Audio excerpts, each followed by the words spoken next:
طالبانو ورونو بل نوعه له علومو د قرآن نه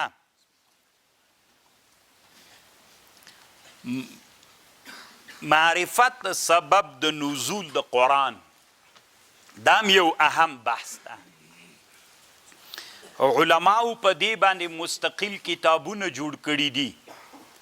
امام سیوطي دلته ذکر کوي چې کوم علماو په دې کتابونه جوړ کړي دي. د ډیرو علماو نمونه ذکر کړي. بیا دی وی چې علامه ابن حجر هم یو کتاب په جوړ کړی ده.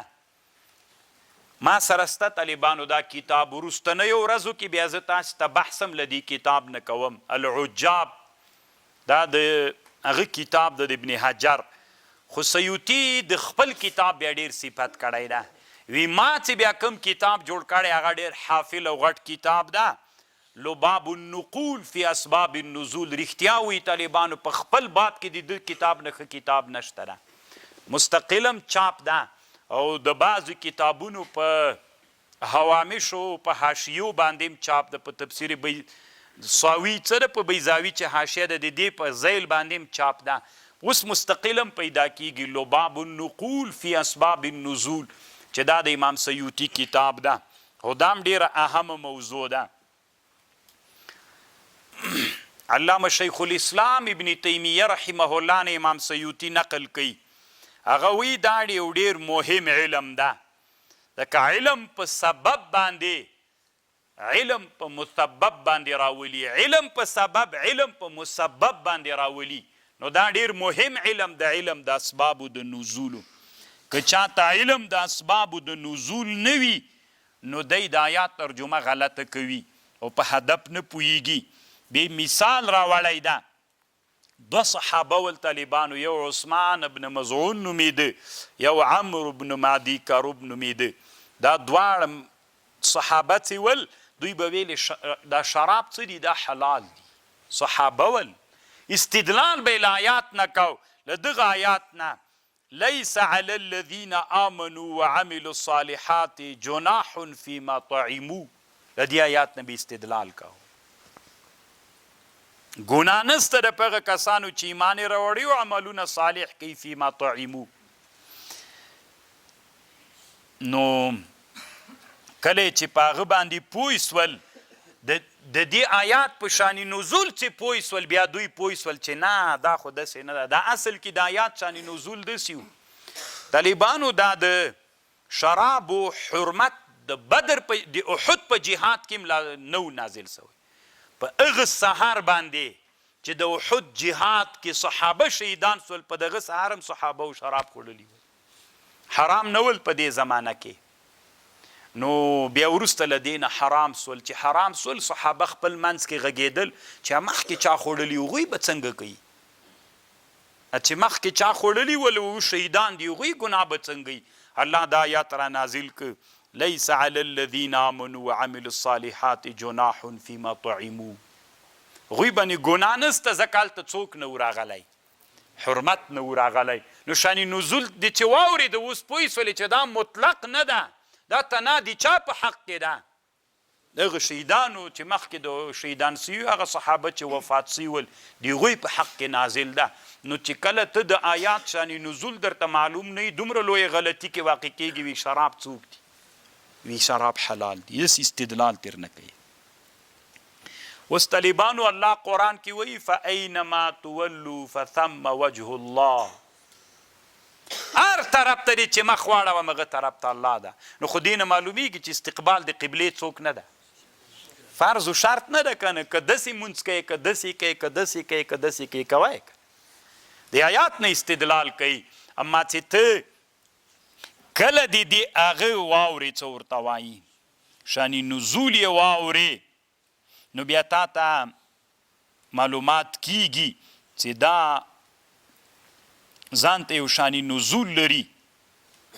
دا اصل کې نازل سوی ده په سفر کې د نفلو په منځ کې د هغوی په حق کې نازل ده، عام نه ده. د دې مطلب دا ده چې کله ته په سفر کې ولې او نفل مونځ دې کو نو فاینما تولوا فثم وجه الله. هر طرف ته چې زتی مخ واړو مونځ کوه پروا نه کوي. خبر باندې پوه شولئ. یا مثلا ان الصفا والمروه من شعائر الله. دا آیاتم په صحابو باندې سخت په معنی نه پوهېدل، نو اصلي شان نزول نه ورته معلوم، چې شان نزول ورته معلوم سو په د دې آیات په معنا باندې پوه سول. نو عایشه رضی الله عنها عروه ته وایي شان نزول ورته ذکر کوي چې په شان نزول باندې پوه سول، بیا دوی په هدف پوه سو. هداسې چل و طالبانو. اوس د صفا مروه واجب ده، سعی بین الصفا والمروه واجب ده. نو هغې ورته ویلي ان الصفا والمروه من شعائر الله فمن حج البيت او اعتمر فلا جناح عليه ان يطوف بهما. نو خو دې ګناه نسته ده، نو وجوب خو له دې آیات نه معلومیږي کنه، وجوب خو نه معلومیږي، زیره پوهی الله ګناه نسته. او عروه ورته ویلې عایشې رضی الله عنها ته، د عایشې رضی الله عنها خوریه یو، عایشې رضی الله عنها ورته ویلې نه اصلي خبره واوره، هغه داسې چلو چې له اسلام نه مخکې په صفا او مروه دوه بوتان لګېدلي ول. نو له اسلام نه مخکې به هم د مدینې انصار چې راغلل صفا مروه باندې هغه نه کوو، سعی نه کوله. اسلام چې راغی ویلې اوس خو یې بیخي نه کوو. د ګناه ورته ښکارېدله چې سعی بین الصفا مروه وکړي، وي دا ګناه ده. نو الله عز وجل دا آیات را نازل که چې نه ګناه نه ده، هیڅ ګناه نه ده، بوتان خو نشته ده، اوس سعی بین الصفا والمروه وکړه. نو طالبانو شان نزول هم یو له مهمو علومو د قرآن نه ده چې انسان ته په دې باندې بصیرت ډېر څه ورزده کوي. خو طالبانو ورونو دې ټکي تم فکر وي د قرآن ټول آیتونه شان نزول نه لري. ګورئ یعنې داسې نه ده چې هر آیات نازل سوی شان نزول دی ولري. شان نزول همغه خپل متعلق شیان لري. اوس ډېر شیان دي چې هغه بیا شان نزول نه لري، الله قرآن را نازل کړی ده، شان نزول و شان ورود نه لري. نو ښه کتاب چې جوړ کړی امام سیوطي کتاب د لباب النقول فی اسباب النزول، نور علماو هم ډېر جوړ کړي. د امام واحدي رحمه الله کتاب هم په اسبابو د نزول کې ډېر خوندور ده. حتی اوس زمانه کې داسې سوي دي یو کتاب چاپ ده دنیا کې چې اسباب النزولو کې چا کتابونه جوړ کړي هغه یې ټول پکې را جمع کړي یو کتاب کې چاپ کړی ده. داسې هم سوي دي، خو دا دومره ډېره پراخه موضوع نه ده، ځکه وړه موضوع ده، دومره ډېر هغه نشته ده پکې. خو یوه مسئله طالبانو ورونو دا ده چې اختلاف د علماو د اصول فقه په دې کې د اعتبار عموم د لفظ ته ده که خصوص ته سبب ته ده. یو لفظ عام راغلی خو سبب خاص ده، سبب ته به یې ګوري که عام لفظ ته به یې ګوري. د اصول فقه د علماو رایه دا د اعتبار عموم د لفظ ته ده، خصوص ته سبب ته نه ده. خبر خو پوه شو.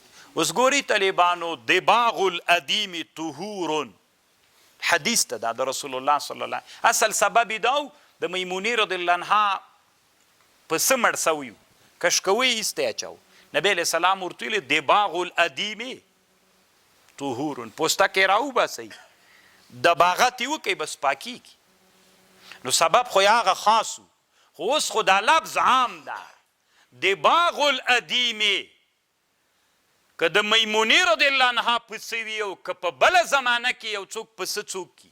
اوس مثلا هلته یو پسه پروت ما یو طالب ته ویلي میل دا پوستکی ترې وباسه دباغت یې کوي اوبه پکې اچوئ یا جای نماز تر جوړ کوي مونځ پې باندې کوي. ته ما ته دلیل میل دباغ الادیم طهورون، نو ته ما ته ویل چې دا خو دا دباغ الادیم طهورون د دې سبب خو خاص د میمونې رضی خصوص ته سبب ته اعتبار نه د عموم د لفظ ته اعتبار. خبر پوه شئ دا د اصول فقه د علماو رایه ده. دباغ الادیم طهورون دې ته اعتبار ده اصل کې. نو دا د اصول فقه د علماو رایه ده او د اصول فقه علما په دې باندې ډېر بحث کوي. او صحابه رضی الله عنهم چې ول هغوی به هم دې ته اعتبار ورکاو. محمد بن کعب القرزي وی قال سعید وی سعید المقبوري وی ان فی بعض کتب الله ان لله عبادا، دا الله داسې بندگان دي زبې ډېرې خوږې دي له شاتو نه، خو زړونه یې طالبانو ډېر سخت ترخه دي. په ظاهره باندې به پوستکي د میږو اغوستلي وي دین به طالبانو په دنیا باندې بدلوي. محمد ابن کعب سعید مقبوري ته ویلي دا خو په کتاب د الله کې سته که نه. ومن الناس من يعجبك قوله في الحياة. هغه ورته ویلي دا خو سته قرآن کې دا ماته معلومه ده چې د چا په حق کې نازل سوی ده. هغه ورته ویلي دا څه کوي د چا په حق کې نازل سوی ده؟ خصوص ته سبب ته اعتبار نه ده، عموم د لفظ ته اعتبار ده. یعنې په صحابو کې هم دا وو. نو امام سیوطي دلته چونکې دا د اصول فقهي مسئله ده اوس خو دلته یې راوړي د صحابو هم له دې نه او کوم صحابو چې عموم د لفظ ته اعتبار ورکړی دا باندې ډېر بحث.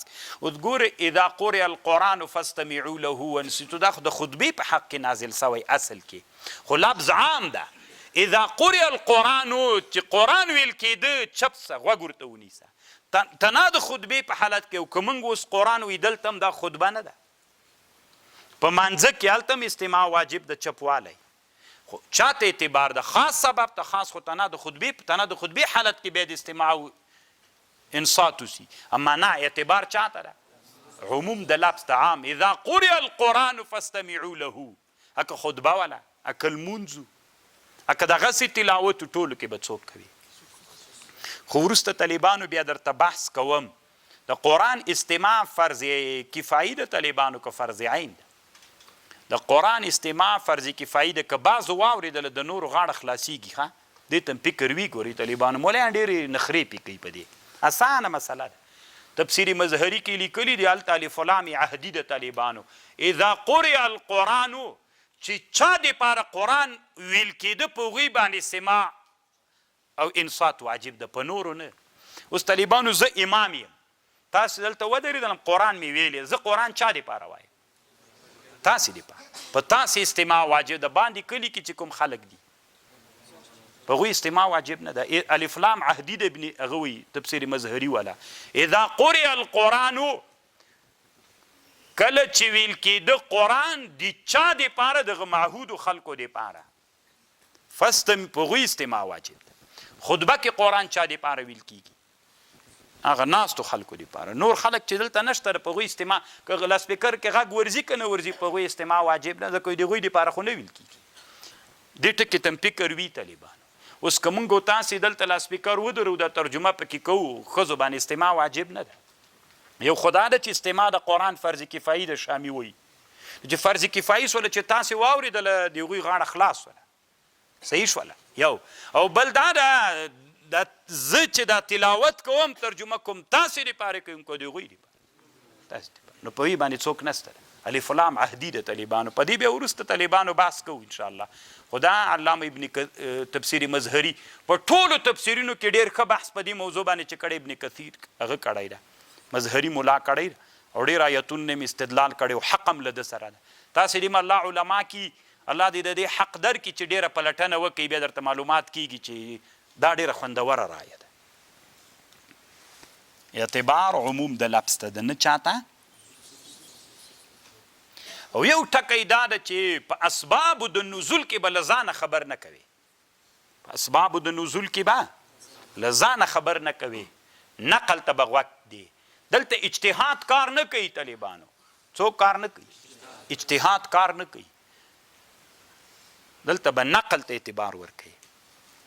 اجتهاد به نه کوي. دا یوه مهمه مسئله ده. اما صحابو ته کله کله دا شان نزول چې دا په قرائنو باندې معلومیږي. کله کله صحابه داسې وایي ګمان کوم چې دا آیات په دې کې نازل شوی په قرائنو ورته معلومیږي طالبان. اما وروسته له صحابو نه که چا د قرائنو نه استدلال وکړي چې په دې کې نازل ده دا طالبانو قابل د اعتبار نه ده. او په شان نزول کې نقل معتبر د اجتهاد کار نه ورکوي.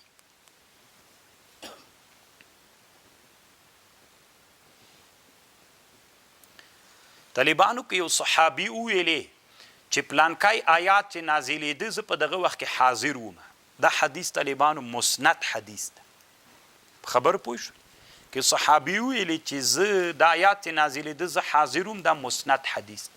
نو تاسې خو طالبانو ورونو ضرور د حدیثو انواع پیژنئ. مرفوع حدیث، متصل حدیث، مسند حدیث، موقوف حدیث. نو دا مسند حدیث ته طالبان.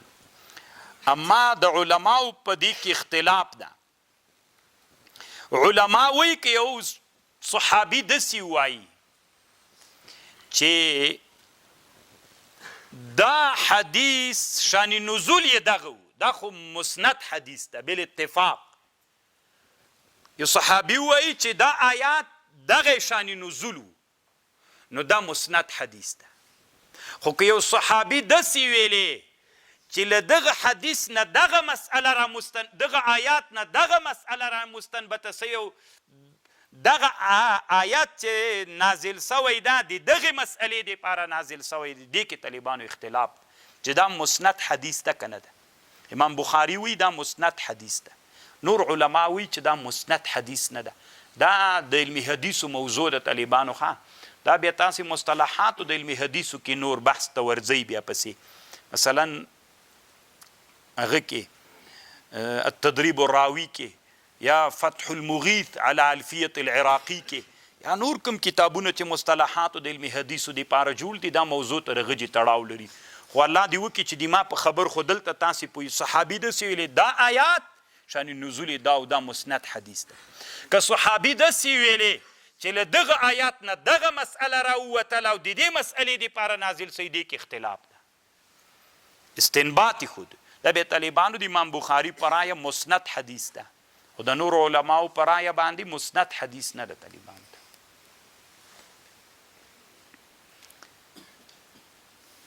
او یو ټکي تم فکر وي طالبانو، په دنیا کې خو ډېر علما تیر سوي دي، او طالبانو هر وروستنی سړی متعقب وي په مخکینیو باندې، دا هم زده کوي.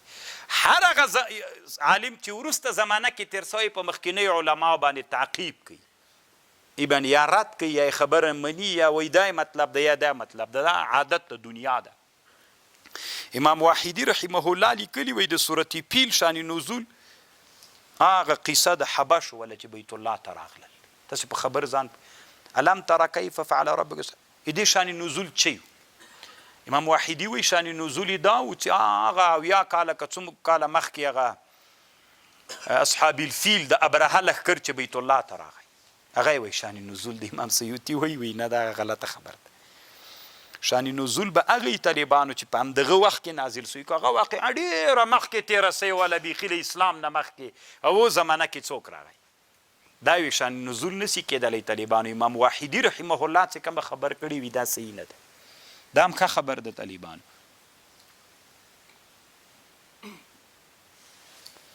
او بل خبر طالبانو ورونو هغه دا ده چې کله کله دوه صحابه راجیک سي، یو صحابي وایي دا آیات په دې کې نازل سوی، بل صحابي وایي دا آیات په دې کې نازل سوی. نو د دې طالبانو یوه معنا دا کېدلی سي چې د دوی مطلب شان نزول نه د استنباط مقصد ده. ګورئ دې ټکي ته فکر وي، دا هم ډېره مهمه ده. یو صحابي وایي دا آیات په دې کې نازل سوی، بل وایي په دې کې نازل سوی. دا طالبانو اسباب النزول نه ښیي، شان نزول نه ښیي، د دوی په استنباط کې اختلاف دی. یو صحابي وایي دا مسئله تر مستنبتېږي، بل صحابي وایي دا مسئله تر مستنبتېږي. نو دا خو محاله نه ده، وي دا مسئله تر مستنبته کېږي، بل وي دا مسئله تر مستنبته کېږي. یو خبره دا ده که تاسې په علومو د قرآن و تفسیرونو کې ولیدلي یو صحابي ویلې دا مسئله دا مسئله کې نازل سوی ده، بل ویلې دې مسئله کې نازل سوی ده آیات، نو دا هغه نه ده، تعارض نه ده. او وی دا مسئله تر مستنبته ده، بل وی دا مسئله تر مستنبته، هیڅ تعارض نشته. یو او داسې هم کېدلی سي طالبانو ورونو که یو صحابي ویلي چې دا آیات چې دا نازل سوی د شان نزول یې دا قیصه ده، بل ویلي دا نازل سوی په دغه مسئله کې ده. نو دلته طالبانو یوې شان نزول ذکر که بل استنباط تر نه وکړو، نو یو شان نزول سو بل اجتهاد سو. اعتبار چاته ده؟ شان نزول ته ده. اوس مثلا عبدالله ابن عمر وی نساؤکم حرث لکم فأتوا حرثکم انا شئتم. دا آیات وی په دې کې نازل ده چې اتیان فی الدبر له ښځو سره څنګه ده دا په دې کې نازل نساؤکم حرث لکم دا وی په دې کې نازل اما جابر رضی الله عنه وی هغه وایي عبدالله بن عمر صاحب وایي د نزول خبره نه کوي هغه وایي په دغه مسئله کې نازل دی استنباط د جابر رضی الله عنه رایه دا ده جابر رضی الله عنه وایي او وایي چې نه اصل کې داسې و د دې شان نزول داسې و د دې آیات یهودانو به ویلي چې چا له خپلې ښځې سره اتیان وکړه د شا له طرف نه په قبول کې ولد چې پیدا سي احوالو کوکسترګی راځي نو الله عز وجل دا آیات را نازل که نساؤکم حرث لکم فأتو حرثکم انا شئتم نو طالبانو جابر رضی الله عنه څوک ویلي شان نزول عبدالله بن عمر څوک نو طالبانو چاته اعتبار ده شان نزول ده قرآن طالبانو ډیر جامع کتاب په همدغه مسئله باندې فأتو حرثکم انا شئتم سیوطي کتاب جوړ کړی دی ټولې انواع کنایي به درته وایم ټولې انواع طالبانو له 200 قسمونه نه هم زیاتې کړي دي څوک چې نه خاندي دې نه معلومیږي چې پوه نه دي دا خندیدونکي پوه شول او ټولې ذکر کړي دي طالبان بیخي نادره موضوع ده که نه فأتو حرثکم انا شئتم تر 2.5 سوه نه هم اړولي طالبانو دا کتاب ما سره شته طالبانو خو اوس نوم نه درته ذکر کوم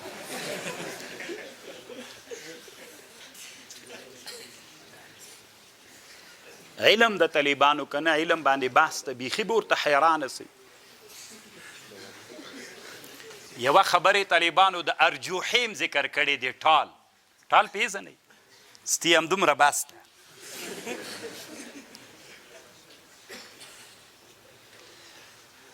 دویم دا د طالبانو که چیرته یو آیات را نازل علم ډیر اوږد د طالبانو تاسې ډیر وړه پړي ورته اچولي دي مولایانو غلط کړي څو شیانو باندې غلط کړي درته وي همدا وایه بس ټول عمر دې پکې تیر کړي عمر ډیر لږ د علوم ډیر زیات دي وڅرېږئ طالبانو دنیا کې وڅرېږئ علوم وګورئ زده یې کوئ وایې ورئ چې لږ د دنیا د حالاتو نه خبر سئ او موږ او تاسو طالبانو الله دې موږ په حال رحم وکړي طالبانو موږ په عقایدو کې یو مسئله باندې بحث کوو ایمان د مقلد معتبر ده که غیر معتبر ده امام ابوالحسن اشعري وایي ایمان د مقلد بیخي معتبر نه ده خو تاسې په دې چې تاسې تقلید یاد سي یا بله مسله هم ذهن ته راځي ایمان د مقلد دا معنا طالبانو یو سړی ده چې ایمان راوړي الله به یې ورې پیژني په دلایلو بیا به ایمان راوړي دا ایمان معتبر ده که ته الله په دلایلو ونه پیژنې بس الله چې نور خلق وایي الله سته زه م ویم سته دا ایمان د مقلد د اشعري وایي دا ایمان بیخي معتبر نه ده رحمه الله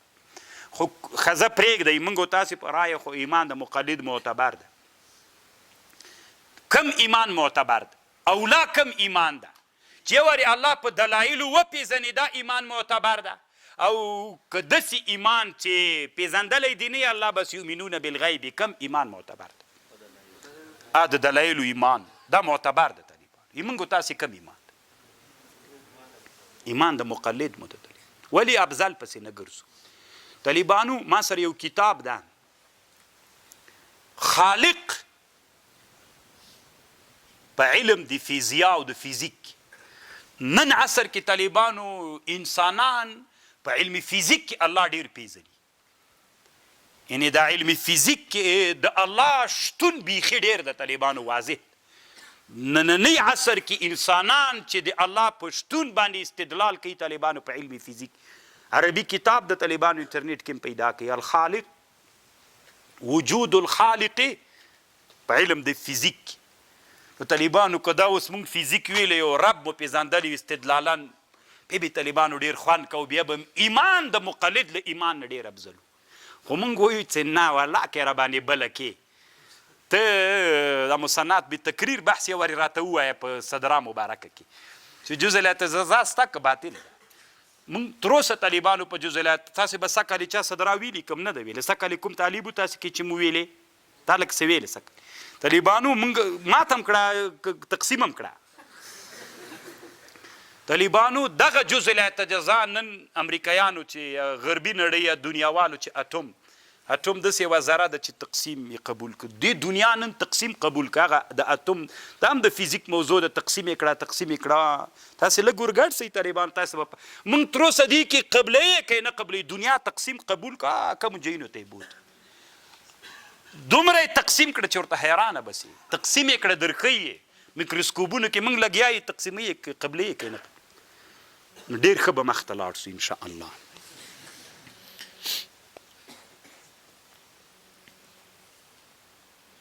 څومره وخت مخکې طالبانو یو فزیکدانو زه یو چېرته میلمه وم یو سړی داسې په لاره تېرېده بېرته راتاو سو وی حماسي صاحب یې میلمه وی زه د کابل د پوهنتون استاد یم څو خبرې در سره کوم میل راځه وی زه د فزیک استاد یم میل سید وی څو خبرې درته کوم میل اورم یې سید راته ووایه وی علماو ته ووایه طالبانو ته ووایه چې راتلونکی جنګ د کفري نړۍ له اسلامي امت سره بڼې بدلیږي میل څنګه بدلیږي وی هغلته به سړی ولاړي دلته به داسې په څاپېړه باندې داسې څاپېړه واري هلته به سړی لګېږي ویل څه وایي وی فزیک ده نور مو خوښه منئ که نه منئ زه 14 کلن استاز د کابل په پوهنتون کې مو د فزیک استاز یم په دې باندې څېړنې روانې دي دا تقریبا د کامیابۍ مرحلې ته رسېدلې ده نور مو خوښه دلته به لغته داسې واري کې ته به هلته ولاړې سړی به م نه وینې 10 متره لرې به هلته به درب راچپه سوی د جنگ بڼه دومره بدلیدونکې ده تاسې خپله خوښه وي مولیان خبر که علما خبر که زه یو مسلمان یم ګیلې م درنه لرم مولیانو ډېرې ګیلې مې وایي په زړه کې دي موږ ته بیخي د سړي زمانو په سترګه ګورئ نه وایي تاسې فکر کوئ چې دا دین ته نه دي تاسې د پلارو د نیکه د موږ بیخي مسلمانان نه درته ښکارو نور مو خوښه طالبانو علم دومره مخته روان ده که نه اوس خو مو ولیده چې هلته به ډرون ګرځي هلته به ته داسې غلی غلی ونې شاته دا جنګ بڼه نور هم تر دې نه هم بدلیدونکې ده که موږ مخته لاړ نه سو طالبانو بیا نو داسې حالت چې راغی بیا ناکامي خپله و د الله نصرت بیل شی د طالبان خو د الله غوسه خو هم بیا بیل شی د الله به موږ ته څومره په غوسه یي چې دا علوم مې تا ته پیدا کړي ولې نه زده کوي ان شکرتم لازیدنکم و ان کفرتم ان نو خو الله خو هم غوسه کېږي چې ما تا ته هم عقل درکړی هغه ته مې هم درکړی هغه دومره مخته لاړه او ته دلته شاته پاتې نو خو الله بیا تا ته عذاب هم درکړي نو ښه به دې په مځکه نه باسي خوښه مو طالبان نور دي تاسې خپله خوښه کله کله طالبانو د یو آیاتو د یو صورت دپاره 2 شانې نزول وي یو شانې نزول یې سند معتمد وي یو غیر معتمد طالبانو د بخاري او د مسلم حدیث ده نبی علیه السلام مریضو 2 شپې یا 1 شپه نسو راپورته نسو یوه ښځه ورته راغله نبی علیه السلام ته یې ویلې محمده صلی الله علیه وسلم ای تا شیطان خو لکه سې ته پرېښودلې جبریل علیه السلام یې ورته ښود الله دا آیات را نازل کړ والضحى واللیل اذا سجى ما ودعك ربك وما قلى ما ودعك ربك وما قلى دا اصلي ثابت سند ده بل داسې د طالبانو ورونو د نبی علیه السلام یو خادم د نبی صلی الله علیه وسلم ته جبریل علیه السلام ډېر وخت نه راتله 4 ورځې یا څومره ورځې ووتلې نبی علیه السلام ویلي تاسې وګورئ چې دا څه چل چې کوټه جارو کړه دلته د سپي بچی مړ سوی کونګرای مړ سوی چې جارو که هغه راوتلی چې ایسته وغورځو جبریل علیه السلام راغی دا هم علما ذکر کوي ما دا ثابت شان نزول دپاره دا صحیح نه ده 2 شان نزول راغلي ته به معتمد ته اعتبار ورکوي غیر معتمد من حیث السند چې دا د طبراني حدیث ته دا طالبانو ثابت نه ده امام سیوطي دلته اتقان کې هم لیکلی چې دا سبب نه ده علامه ابن الحجر په فتح الباري کې هم لیکلی او کله کله داسې وي طالبانو دواړه سند ثابت سندونه وي یو آیات یو صورت 2 شان نزول ورته ذکر وي دواړه څو کم وي سندونه هم ثابت سندونه وي نو ته به کم یو ته اعتبار ورکوې نو هغه اوس به ته ترجیح ورکوې کوم چې اسباب د ترجیح دي فکر وکړه چې په کوم یو کې د صحابي حاضر و کوم شان نزول کې دغه صحابي چې روایت کوي دی حاضر و دې ته اعتبار ده لکه مثلا عبدالله بن مسعود وی زه د رسول الله سره پیاده روانم صلی الله علیه وسلم مدینه کې نبی علیه السلام سره لکړه و تکیه یې پې کوله یهودان ناست ول بعضو یهودو بعضو ته ویلې د محمد نه پوښتنه وکئ ورته وایي چې روح څه شی ده چې پوښتنه یې ترې وکړه نبي علیه السلام ودرېد داسې اسمان ته سر پورته کړ عبدالله بن مسعود ویلي ما داسې فکر کوو چې د وحي غوښتنه کوي بېرته یې سر راټیټ کړ دوی ته یې ویلې قل الروح من امر ربي وما اوتیت من العلم الا قلیلا د آیات را نازل سو د یو شانې نزول سو په مدینه کې و نبي علیه السلام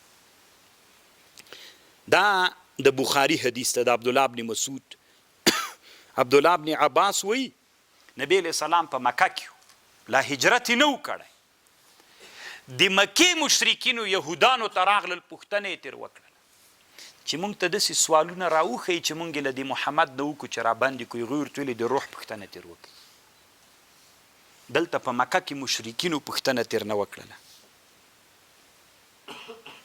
مشرکینو د مکې چې پوښتنه ترې نه وکړله الله عز وجل دا به آیات را نازل کړ یسألونک عن الروح قل الروح من امر ربي وما اوتیت من العلم الا قلیلا نو خو دې نه معلومیږي عبدالله بن عباس وی په مکه کې نازل سوی عبدالله بن مسعود وی په مدینه کې نازل دواړه سندونه ثابت یو د ترمذي حدیث ته یو د بخاري حدیث خو طالبانو دا یو راجح ده ځکه عبدالله بن مسعود وی زه د نبی علیه السلام سره روان ومه پیاده روان ولو چې دا قصه وسوه او عبدالله بن عباس طالبانو هغه د دې خبره نه کوي چې زه وم که نه وم دا خبر د حضور خبره نه کوي نو دا راجح دا ده چې دا آیات چیرته نازل سوی په مدینه منوره کې نازل سوی دا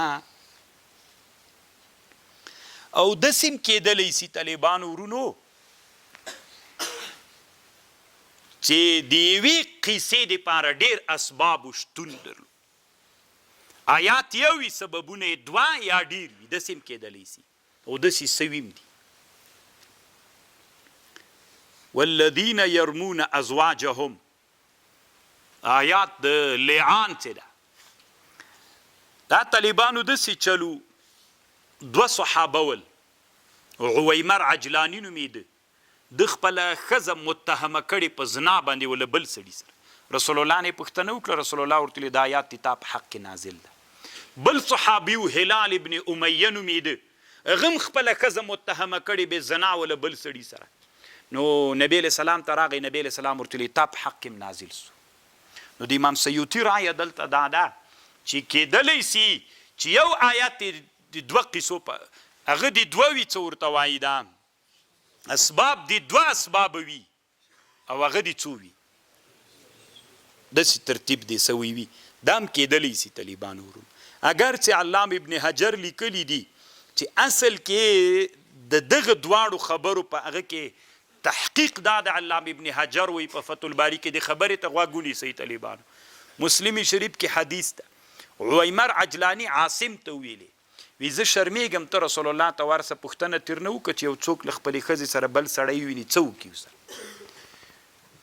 عاصم رسول الله ته راغی چې ورته راغی نبی علیه السلام دا سوال بد وګڼي عاصم ته رسې لږ خوشکې وکړي عاصم راغی عاصم چې بیرته راغی عویمر ته عویمر چې راغی پوښتنې ترې نه کوي څه مسله دې راته راوړه هغه ورته ویلې زه دې په رسول الله بې عزته کړلم دلته طالبانو هلال ابن امیه ته هم دا مسله پیښه سوې هغه رسول الله ته ورغلی په دغه زمانه کې دلته چې ورغی نو څنګه چې ورغی نبی علیه السلام ورته ویلې دا اوس د تا په حق کې آیات را نازل سو یعنې په همدغه مسله حکم د لعان دا ده نبی علیه السلام هلال ته ویلي د تا په حق کې نازل سوی هلته عاصم چې عویمر ته ویلې عویمر ویلي چې نو ما ته خو دې مسله رانه وړه باید زه خپله رسول الله ته ورسم عویمر خپله را روان سو رسول الله صلی الله علیه وسلم ته چې کله راغی کېناسته نبی علیه السلام ورته ویلي تا په حق کې د آیات نازل سوی ده اصل پوښتنه اول چا کړې وه عویمر کړې وه خو عاصم ورته کړې وه بیا عاصم چې ورغی دلته هلال راغلی دی د په حق نبی علیه السلام ورته ویلي تا خو رښتیا یې د په حق کې خو هم نازله سوې چې عویمر ورته راغی ورته ویلي تا په حق کې مځکه اول پوښتنه خو ده کړې وه نو اصل کې طالبانو ابن حجر وی رحمه الله په فتح الباری کې وی اصل خبره ده او داسې هم کېدلی سي طالبانو چې یو آیات متعدد شان نزولونه ولري ګوره یو صحابي ویلي په دې کې نازل سوی، بل صحابي وی په دې کې نازل سوی، بل صحابي وی په دې کې. یا جمع وکړه، یا یو تراجح بل ته مرجوح وایه، یو اولا او بل غیر اولا او بل. که دا ټول نه کېدل بیا داسې چل وکړه همدغه یو آیات دی دلته نازل سوی وي، بیا دې په دې سبب کې بیا نازل سوی، په دې کې دې بیا نازل تکرار نزول دې سوی، داسې هم کېدلی شي. لکه اوس ګوره د بخاري او د مسلم حدیث ته کله ابو طالب چې مریض وفات مرګ، ابو جهل هم ناستو، عبدالله ابن امیه هم ناستو. نبی علیہ السلام خپل تر ته ویلې ابو طالب ته وی ای تر لا اله الا الله ووایه په ورځ د قیامت دې زاغ کوم شفاعت کوم. ابو جهل او عبدالله ابن امیه ورته ویلې ابو طالب ته دی عبدالمطلب له دین نه ګرځي. نو طالبانو پرې نه ښود، وی چې وفات سو نبی علیہ السلام داسې ویلې لاستغفرن لک ما لم انه عن، تر څو چې منع کړل سوی نه یم زه به تا ته بښنه غواړم. الله دا آیات را نازل که ما کان للنبي والذین آمنوا ان یستغفروا للمشرکین. خو دې نه معلومه شوله د چا په حق کې نازل ده؟ رسول الله د تره په حق کې. نو د رسول الله د تره په حق کې نازل ده، یو وارې د ده کې نازل سو. بل د ترمیزي حدیث ده، علي رضی الله عنه وایي ما د یو سړي نه واورېدل خپل مور و پلار ته بخنه غوښتله، مور و پلار مشرکانو مړه سوي ول، ده بخنه ورته غوښتله، الله پاکه ویې بخي. ما ورته ویلي چې څنګه دې مور و پلار ته بخنه کوي، خو مشرک دي. وی دې سړي راته ویلي ول ابراهیم علیه السلام خپل پلار مشرک و بخنه ورته وغوښتله که نه؟ وی ما ورته ویلي چې وغوښتلې خو یې ده ورته، خو الله قرآن را نازل کړی ده ما کان للنبي والذین آمنوا ویستغفروا. دا آیات الله را نازل کړ، دا آیات چې الله را نازل کړ نو دې نه معلومیږي چې دې واقعه کې را نازل سو چې دا سړي خپل مور و پلار ته غوښت. او بل حدیث چې حاکم په مستدرک کې د ابن مسعود نه راوړی، وی یو ورځ نبی علیه السلام مقبرې ته ووته، هلته یو قبر سره کېناست، ډېر وخت یې تیر که زړلې. ما ورته ویلې چې هغه قبر چې ته سره ناست وي دا د چا قبر وي؟ د مور مې. رب نه مې غوښتنه وکړه په دعا کې ما ته اجازه ونه کړله، او دا آیات الله را نازل که ما کان للنبي والذین آمنوا ان یستغفروا للمشرکین. دې نه معلومیږي چې د رسول الله د مور په حق کې نازل ده چې اجازه ورنه کړله سو رسول الله ته چې خپلې مور ته څوک وکړي بخنه رب. نو خو دې نه معلومیږي درې شانې نزول یې سول، د آیات د تکرار نازل سوی وي، داسې هم کېدلی شي. هم طالبانو دا مسئله چې د نبی علیه السلام تره ابو طالب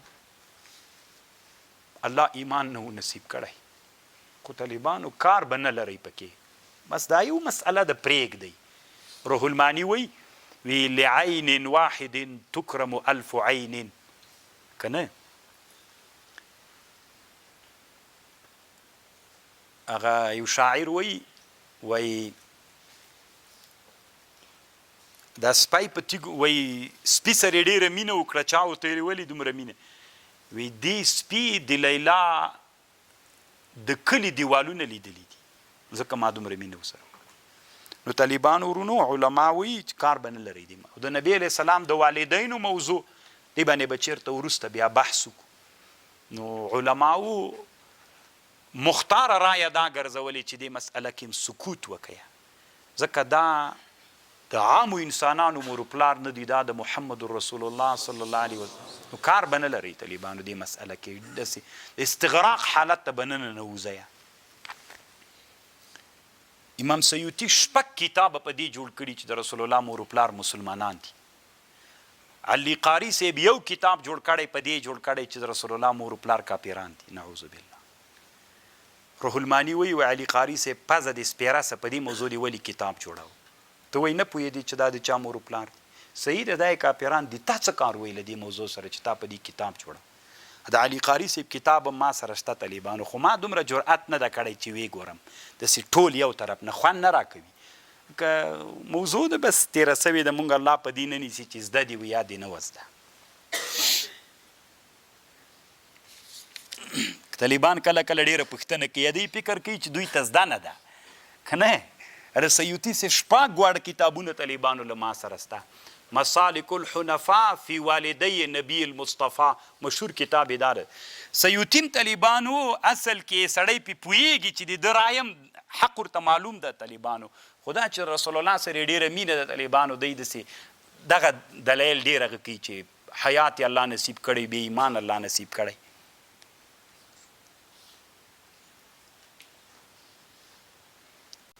او بل دا د طالبانو په علومو د قرآن کې بله دا ده چې الله کله کله قرآن په ژبه د بعضې صحابهو نازل کړی، خو مهمه دلته دا ده په علماو د مدرسو په علمي میدان کې مشهوره دا ده چې د عمر رضی الله عنه په ژبه الله قرآن را نازل کړی. بعضې 15 ځایې دي داسې چې الله عز وجل قرآن څنګه نازل کړی، د عمر رضی الله عنه د رای موافق نازل کړی. مثلا عمر رضی الله عنه نبی علیہ السلام ته وی کاش کې مو مقام ابراهیم مصلا نیولی وی. الله عز وجل قرآن را نازل که واتخذوا من مقام ابراهیم مصلا. 15 ځایه الله عز وجل قرآن د عمر رضی الله عنه د رای موافق نازل کړی. دا یو لوی کرامت ده. خدا تنا تر عمر پورې خاص نه د طالبانو د علمي میدان کې مشهوره داسې ده، خو 3 صحابه نورم دي طالبانو چې هغوی ته الله دا منقبت نصیب کړی. یو زید ابن حارثه، یو ابو ایوب انصاري ده. کله چې طالبانو عایشې رضی الله عنها باندې د افک تهمت ولګېده، دې دواړو نه چې رسول الله پوښتنه وکړه دوی ورته ویل سبحانک هذا بهتان عظیم. قرآن هم بیا همداسې را نازل سو سبحانک هذا بهتان عظیم. نو دا د دوی د رای موافق هم قرآن دغه آیات نازل سوی ده. زید ابن حارثه او ابو ایوب انصاری. او طالبانو مصعب ابن عمیر رضی الله عنه د احد په جهاد کې شهید سوی صحابي ده. د لیوا د اسلام لیوای په لاس کې نیولې و، دا لاس یې پریسو بیا د بل لاس ته راواخلي، ښی لاس باندې نیولې ولا په ښي لاس یې نیولې و، دا پریسو په چپ لاس یې ونیو. نو داسې نارې وهلې ما محمد الا رسول قد خلت من قبله الرسل افإن مات او قتل انقلبتم على عقابكم. دا آیات را نازل سوی نو طالبانو د احد په میدان کې دا لاس پریسو، هلته دا اوازم ګډه سوه چې رسول الله شهید سوی. نو دا آیات د ځان سره ویلي. الله عز وجل بیا د قرآن هم همداسې را نازل کړ. څو صحابه دي چې الله قرآن د دوی د رای موافق نازل کړی؟ څلور. خو لفظن هغه لفظ موافق هم د معنا په لحاظ باندې دی به وی چې نور هم سته کنه. عمر رضی الله عنه مشهور ده، زید ابن حارثه، ابو ایوب انصاری او مصعب ابن عمیر. 4 صحابه دي چې الله د قرآن د رای موافق نازل کړی ده. طالبانو ورونو یوه مسله دلته دا ده چې یو هغه عین همغه لفظ ده، یو معنا ده طالبان. یعنی مثلا یوه معنا به صحابه وویلې، بیا به د معنا مطابق قرآن الله نازل که الفاظ د صحابي نه ول. واتخذوا من دا عین د عمر صاحب الفاظ ول. یو موافقت فی المعنا ده، یو موافقت فی اللفظ ده طالبانو. دې ټکي تم فکر وي صحابه څنګه ویلي طالبانو هذا بهتان عظیم کنه، سبحانك هذا بهتان عظیم. دا قرآن عین په همدغه لفظ نه نازل سو. واتخذوا من مقام ابراهیم مصلا، عمر عین همداسې قرآن را نازل سو. ما محمد الا رسول قد خلت من قبله الرسل، عین په همدغه لفظ قرآن را نازل سو. دې ته موافقات لفظیه وي طالبانو، یو موافقات معنویه دي. موافقات معنویه طالبانو یو څه نورم سته ده چې هغه دلته د ذکر کړي دي. خو طالبانو د یو ډېر ښه اعتراض کړی دی، یو سوال یې کړی دی، هغې ډېر ښه جواب کړی. دا واورئ. ابن عقیله مکی وایي وی قرآن چې ده دا خو معجزه ده. قرآن اسم للنظم والمعنا جميعا. قرآن معجزه ده. نو چې قرآن معجزه سوله، نو بیا عمر رضی الله عنه یا زید رضی الله عنه یا ابو ایوب یا مصعب ابن عمر څنګه دا باندې تلفظ وک؟ نو قرآن خو معجز ده، خپل لفظ د قرآن هم معجزه ده. نو چې معجزه سوله نو دا خو د الله خصوصیت ده، دوی ولې تلفظ پې وکړو مخکې له دې نه چې نازل سوی نه ده؟ نو د جواب کړی طالبانو حاصل دی جواب دا ده رسول صلی الله علیه وسلم وی په پخوانیو امتونو کې داسې خلک ول چې الله به ورته الهام کو، که په دې امت کې داسې یو څوک چې الهام ورته وسي نو هغه به عمر رضی الله عنه. نو طالبانو دغه الفاظ چې عمر رضی الله عنه ته راغلل واتخذوا من مقام ابراهیم مصلا، دا لفظ عمر رضی الله عنه له خولې نه غیر اختیاري وتلی، الله ورته الهام کړی. سبحانك هذا بهتان عظیم د زید او د ایوب ابو ایوب رضی الله عنهما له خولې نه چې وتلی دا د دوی په اختیار کې نه و، الله عز وجل دوی ته الهام کړی تر نه وتلی. همدارنګه ما محمد الا رسول قد خلت من قبله الرسل، دا د عمر رضی الله عنه له خولې دی مصعب ابن عمر له خولې نه چې وتلی د دوی، یعنی دا الفاظ عین د الله ول دوی ته الهام کړل، دوی نه غیر اختیاري وتلی دي. خبر باندې پوه شو؟ نو دا جواب د دلته کړی دی. یو څو هغه وایو طالبانو ځکه بیا موضوع بدلیږي. بعضې آیتونه د قرآن داسې دي طالبانو چې متکرر نازل سوي دي.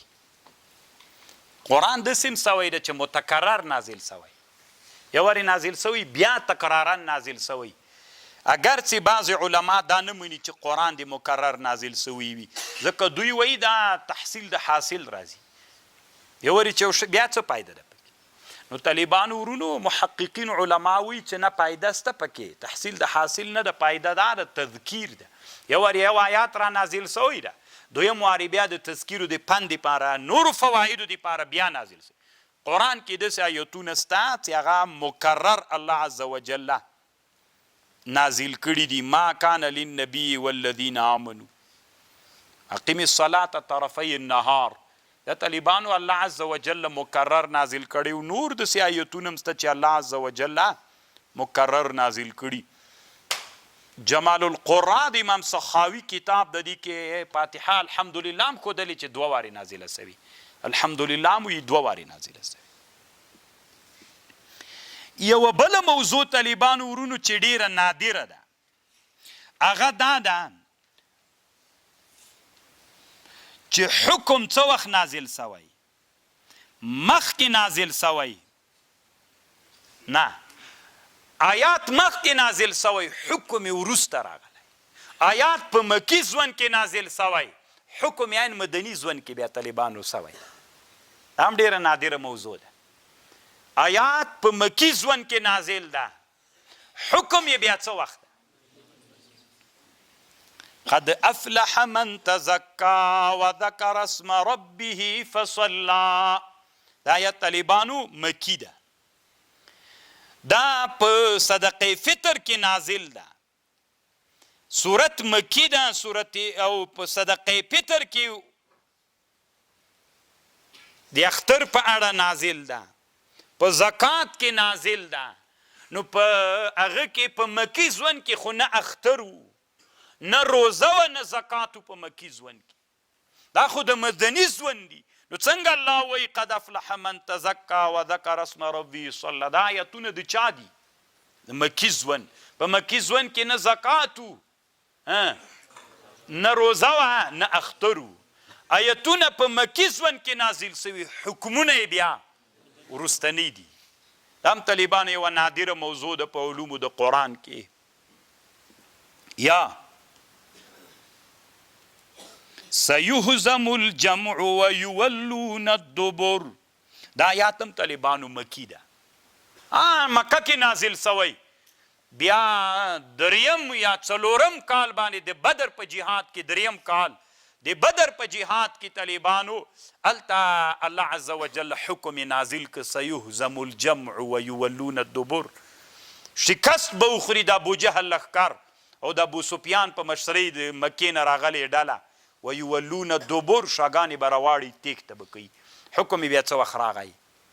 دا ژوند وګوره او دا ژوند وګوره. لا اقسم بهذا البلد وانت حل بهذا البلد. دا په مکه کې نازل شوی، رسول الله لا په مکه کې. بیا طالبانو مدینې ته لاړه، 8 کاله بعد طالبانو فتح د مکې راغله. حکم یې 8 کاله، دا خو تنه د هجرت نه مخکې به څه وخت نازل شوی. لا اقسم بهذا البلد، الله وی د ما د قسم وی په بیت الله باندې، داسې زمانه به راځي وانت حل بهذا البلد، چې ته به حلالي په دې بلدې کې. نبی علیه السلام وی کله چې جنګو د فتح د مکې کې 1 ساعت ماته الله مکه حلاله کړله. مکه قتال وزل ټول ناروا دي، 1 ساعت لپاره الله عز وجل رسول الله السلام ته دلته قتال ماپ کړ.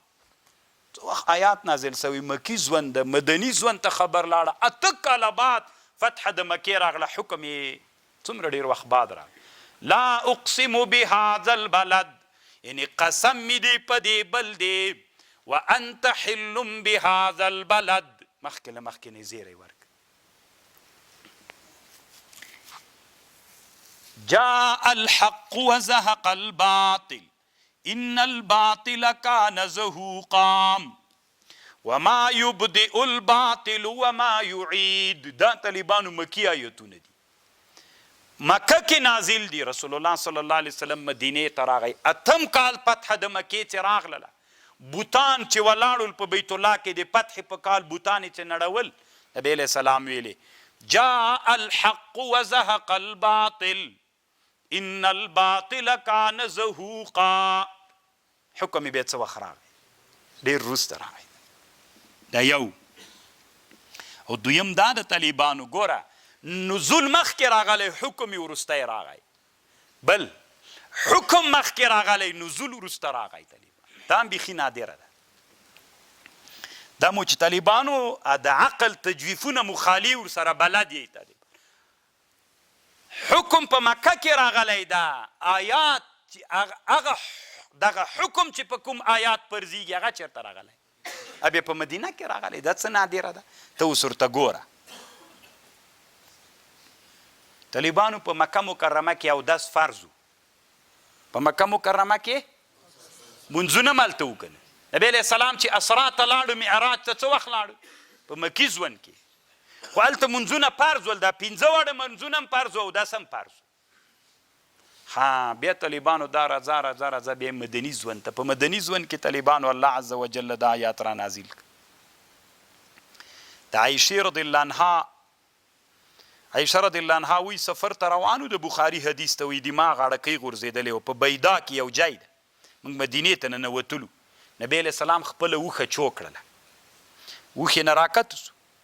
وی زه کېناستم، نبی علیه السلام د ما په دې غېږ کې سر کېښود، ویده سو. نبی علیه السلام ستړی و. ابوبکر صدیق صاحب راننوته، وی ما ته غوسه و چې موږ به اوس مدینې ته رسېدلي یو، دلته نه اوبه شته، هېڅ شی هم نشته، او د تا له لاسه دا ټول صحابه معطل دي. صحابه ولته هغه غاړکۍ لټوله، رسول الله دلته ویده سو. وی پلار مې ابوبکر صدیق صاحب راغی، زه دلته په دې تسي کې داسې په زوره ووهله.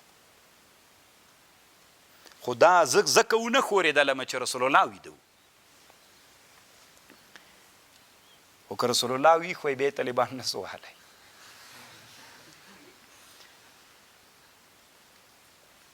بیا نبی علیه السلام را خوب نه راویښ سو، د سهار لمونځ وخت راغی، شپه وه ده. اوبه مو ولټولې، اوبه نه ولې. الله دا آیات را نازل کړ، یا ایها الذین آمنوا اذا قمتم الى الصلاة فاغسلوا وجوهکم. په مدینه کې نازل سو. طالبان حکم یې څه وخت؟ حکم یې مخته و. طالبانو آیتونه دلته را نازل سو. دا هم ډېره نادره ده. یو بل مثال هم درته یم چې پوه سئ. طالبانو ورونو، عبدالرحمن ابن کعب ابن مالک صحابي د عبدالرحمن زوی ده. عبدالرحمن وی زه مې د پلار سره روان وم، هره ورځ به چې پلار مې ړوند سوی و، سترګې ړندې ولې. وی زه به چې پلار ورسره روان وم، جمعې مانځه ته به تللو. کله به چې د جمعې د لمانځه اذان واورېد، وی اسعد ابن زراره رضی الله عنه ته به دعا کوله چې دا اذان به یې واورېد ویلې اسعد ابن زراره الله پاک دې په تا رحم وکړي دعا به یې ورته کوله. ما به ورته ویلې پلاره ولې چې تار وخت د جمعې اذان واوري ته هغه کوې اسعد ابن زراره ته دعا کوي. وایي راته ویلي چې رسول الله له مکې نه هجرت مدینې ته نه و کړی نو د جمعې د لمانځه فرضیت راغی او هغه زمانه کې اولینی د جمعې لمونځ چې په اسلام کې په د جمعې لمونځ چې چا کړی طالبان هغه اسعد ابن زراره رضی الله عنه. نو اولینی د جمعې لمونځ موږ ته اسعد ابن زراره رضی الله عنه راک رسول الله لا راغلی نو. بیا طالبانو وروسته زمانه کې رسول علیه السلام مدینه منورې ته راغی. بیا وروسته طالبانو آیات را نازل سو اذا نودي للصلاه من يوم الجمعه فاسعوا الى ذکر الله وذروا البيع. حکم څه وختو ایران مکی ځوان کې حکم خو مکه کې رسول الله کوي نسو حکم هلته و. آیتونه څه وخت را نازل سو ان په مدني ځوان کې نازل سو. بل نوع طالبانو علوم د قرآن نه ده ما نزل مشیعا کله قرآن داسې نازل سوی طالبانو تنا به جبریل علیه السلام سره راکت سو آیتونه به چې را نازلېدل. کله به داسې و طالبانو چې دا آیات به را نازل سو ملایکې به ورسره وي تشییع دې ته تشییع وایي طالبانو چې کله میلمه درته راغی نو تر د کور دروازې پورې به یې تشییع کوي ورسره وځي به دا یو سنت و ادب د طالبانو. نو کله به چې له اسمان نه آیتونه را نازلېدل کله به داسې صورت و یا داسې آیاتو چې تنا به جبریل علیه السلام ورسره راغی کله به داسې و طالبانو لکه صورت الانعام سي شیعها 70,000 ملک او یا زره ملکې ورسره راغللې او یا زره ملکې له اسمان نه ورسره نو دا طالبانو یو قسم دلالت په منقبت باندې کوي په دې شانیت باندې کوي. سورة فاتحه چې الله نازله کړله نزلت ومعها 80,000 ملک او یا زره ملایکې ورسره الله عز وجل نازلې کړلې. بعضې طالبانو په دې کې داسې صورتونه دي چې الله عز وجل په پخوانیو قرآن کې بعضې داسې آیتونه او صورتونه دي چې په مخکینیو چا باندې الله نازلې کړي پخوانیو انبیاو باندې. بعضې داسې دي چې په پخوانیو انبیاو الله اوس سورة فاتحه الله په پخوانیو انبیاو نه و نازله کړه. سبح اسم ربک الاعلی دا طالبانو سبح اسم ربک الاعلی دا سورت طالبانو كلها فی صحف ابراهیم و موسی په صحف د ابراهیم او د موسی کې ده. یعنی قرآن کې بعضې داسې قرآن د طالبانو چې په مخکینیو انبیاو هم دغه شیان نازل ول بعضې داسې دي چې هغه په مخکینیو انبیا علیه السلام باندې نه وي نازلې سوي. اوس بسم الله و طالبانو بسم الله الرحمن الرحیم د دار قطنی حدیث ده غیر له سلیمان علیه السلام نه دا په بل نبی باندې نه ده نازله سوي. یو د سلیمان علیه السلام خصوصیت و یو د موږ د محمد رسول الله په نور انبیاو باندې دا نه ده نازله سوي. دا هم یو له علومو د قرآن نه یوه بله موضوع ده خو دا هر یوه موضوع طالبانو یوه لوی بحث ده مستقل کتابونه پې باندې جوړ دي په دا هره موضوع باندې چې وخت تېروي لکه مقدمه کې سیوطي ویلي چې که ورګډ سي تر اخره پورې چې تر وځي ټول عمر به دې پکې پناه سوي. تنه طالبانو وروسته به درته یو ورځ مدینه منوره کې یوه لویه کتابخانه ده ما د ناسخ و د منسوخ په اړه یو څه شی په کار زه راغلم د علومو د قرآن کتابونه مې چې ولیدل بیخي ډېر ول د ناسخ و د منسوخ کتابونه یو جي کې ټولي کړي چې ومې کتل که نه ما فکر کو چې دا به ډېر چې وي لس تانې به خدا څومره کتابونه د ناسخ و د منسوخ په اړه باندې ول نو چې ته پلټنه کوې بیا تا ته پته لګېږي چې دا دنیا څومره له علومو ډکه ده. بس